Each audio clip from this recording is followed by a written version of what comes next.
The unofficial phrase, skinny fat, is used on social media to describe someone who appears slender but has a high percentage of body fat. A regular gym goer may have minimal subcutaneous fat, the fat just beneath the skin that is easy to pinch, but a lot of visceral fat. Because it wraps around your organs, this fat layer is less visible. Dr. Colin Carricker, an exercise physiologist and associate professor of health and human performance at High Point University in North Carolina, warned that visceral fat is more harmful than visible fat. A buildup of visceral fat from eating processed foods heavy in sugar, salt, and carbohydrates may pose the same hazards as obesity. There is also an increased risk of premature death if you exercise but do not follow a healthy diet.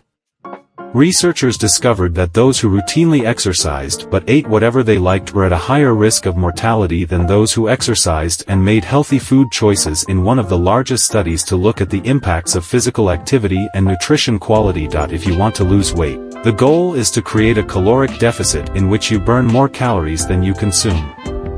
However, consuming high-calorie, fatty foods on a daily basis can make this difficult.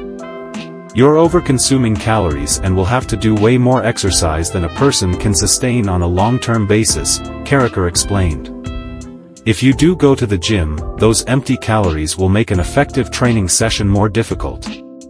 Caroline Susie, a registered dietitian and Academy of Nutrition and Dietetics spokesman, explained that while fatty foods may provide a momentary surge of energy, they are insufficient to sustain a long or high-intensity activity, making it easier to feel weary sooner. Furthermore, any empty calories that are not expended will be stored as fat. To grow muscle mass, add high-protein meals in your diet, such as chicken and salmon. Macronutrients such as protein aid in the development and maintenance of lean muscle mass. Detox said being healthy does not require you to give up all of your favorite foods. People have a tendency to demonize particular foods, and feeling as if you can't have any sugar or carbs can lead to a destructive connection with food, according to Detox. It's not good or bad food, it's just fuel, she stated. When you look at it from an addition standpoint instead of a restriction standpoint, it's a healthier approach to fueling yourself. Does Ozempic aid in weight loss?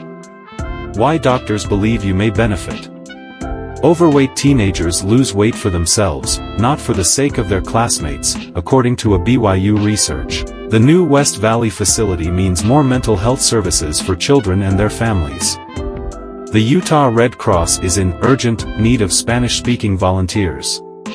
Why playing games together might help generations avoid loneliness.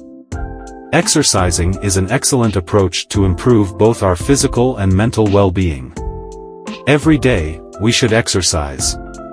Exercise benefits both the body and the mind, so we